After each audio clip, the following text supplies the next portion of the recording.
Unlock your potential today at skillbakery.com. Now in this one, we'll be looking at the best practices for managing state in Redux. We need to keep our state normalized. That means store data in a flat structure to avoid deeply nested states. Use selectors for state access.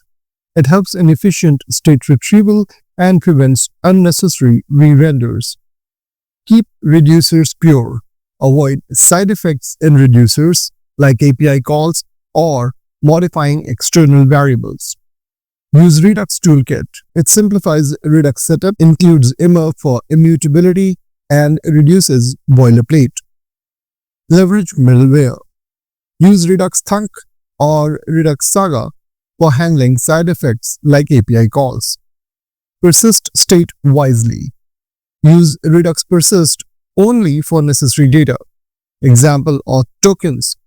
Avoid persisting large lists. Now, let's look at common mistakes and how to avoid them. Overusing Redux. Not all state needs to be in Redux. Use React's useState for local component state. Mutating a state directly. Always return a new object instead of modifying the existing state in reducers. Not using selectors. Directly accessing state without selectors can lead to unnecessary re-renders. Using Redux without middleware. Handling async logic inside components leads to cluttered code. Storing UI state in Redux. Temporary UI states like models, form inputs, and dropdowns don't need Redux.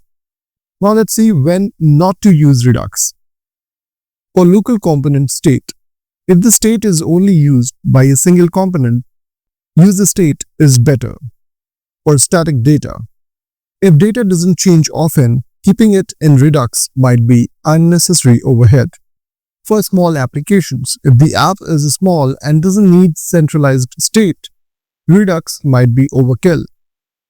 When context API is enough, in simple cases, React's context API can be a better alternative.